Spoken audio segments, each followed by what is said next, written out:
Karma is an invisible force that tracks the player's actions, resulting in varying reactions from characters, new dialogue options, and sometimes even new quests. While the system was relatively straightforward in earlier games, its implementation in what's to many the most beloved entry in the series is outright baffling. So today we're taking a look at the age-old question of what the fuck happened to Karma in New Vegas.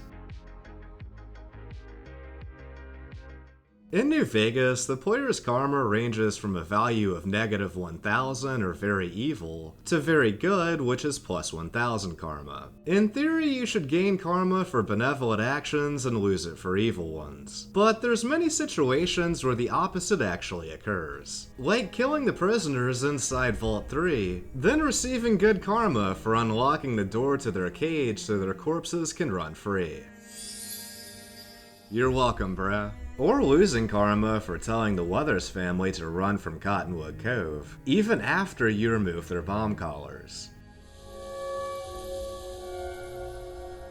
If you give boxcars Med-X, you'll receive good karma, but then you'll also receive good karma for killing him. You'll even lose karma if Alice Hostetler is killed by her mother. Karma is just as inconsistent when it comes to characters themselves. For instance, the Powder Gangers factions aren't marked as evil, which is why you'll lose karma for stealing from them even after they try to kill you. But at the same time, the 188 Trading Post faction is marked as evil for some completely baffling reason. Don't feel bad about murdering these people, they're total assholes. Even some Deathclaws are evil while others aren't, which is an interesting question in and of itself. Can a Deathclaw actually be evil considering it's a mutated animal? For maximum confusion, some glowing troopers at Camp Searchlight are good, others are neutral, and one is evil, despite them all being crazy monsters. Neil at Black Mountain is also evil, even though he goes out of his way to warn and help the player. The only logical explanation for these random settings is that the designers were haphazardly copying older records to quickly make new creatures, and weren't paying attention to the karma values of what they were repurposing.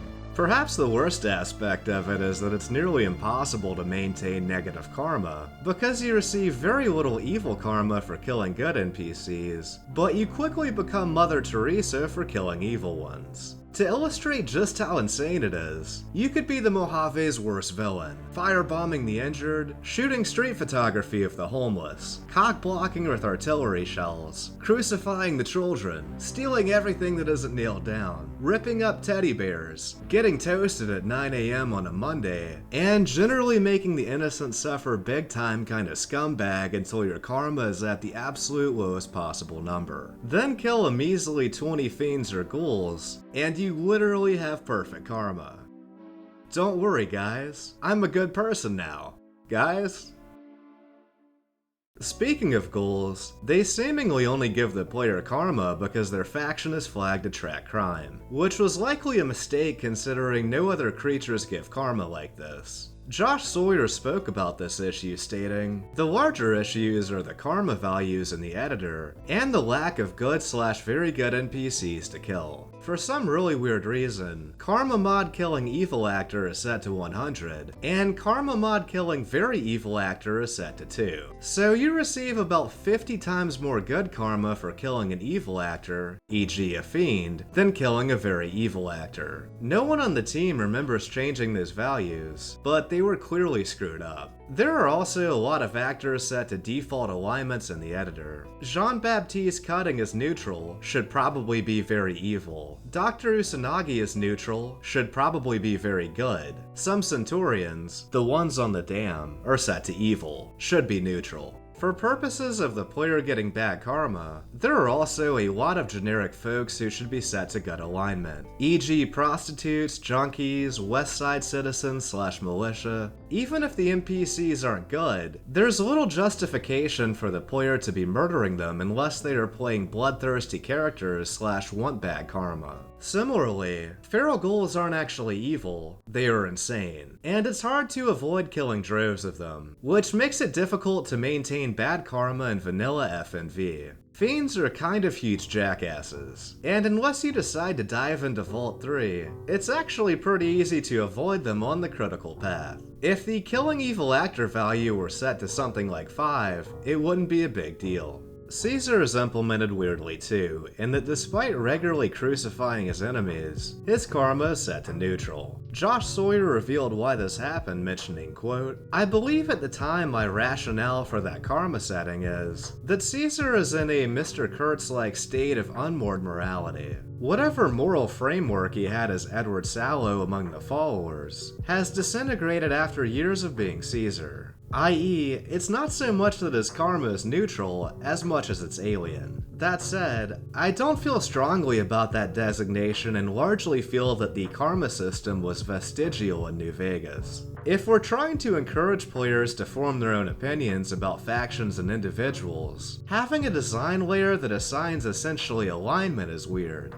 While that explains Caesar's karma, it doesn't explain why there are only 5 very evil characters in the entire game, or why one of the few NPCs that has that alignment is a total mystery. The first 4 do make sense. Wolpus massacred an entire town, while Mortimer, Felipe, and Cook are all murdering cannibals. The final NPC is somewhat confusing, however. Inside the location Zap's neon signs, there is a unique fiend named Duke. Unlike his pals driver Neffy, Cook, and Violet, Duke has no dialogue and is never mentioned by other characters. But despite that, he's set as very evil. He's linked to a script that makes him shoot a mine as the player approaches his position, but that's the extent of his behavior. The fact that he has very evil alignment makes me suspect there was once more planned for Duke at one point, but on the other hand, the Fiends were always intended to be a minor faction. So it's very possible he was only ever intended to be a generic dungeon mini-boss, and that he happens to be one of the few NPCs that doesn't have screwed up karma.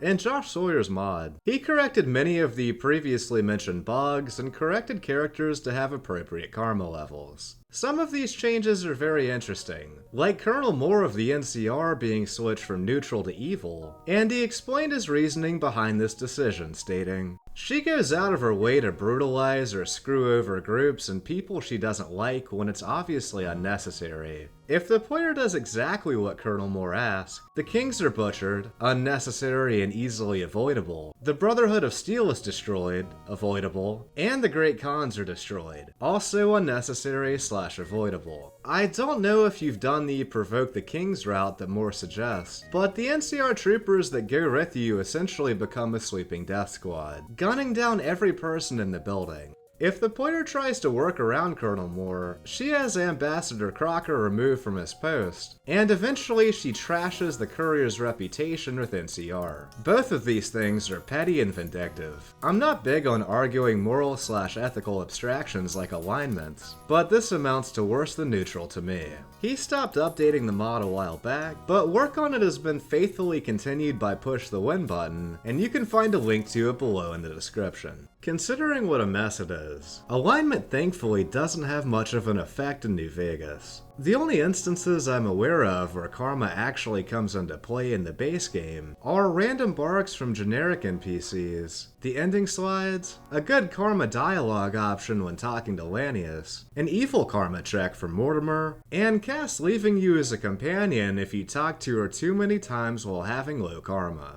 In the end, karma feels like an afterthought in comparison to the reputation system, and it's set up so inconsistently even among single factions, that you have to wonder how much planning went into it at all.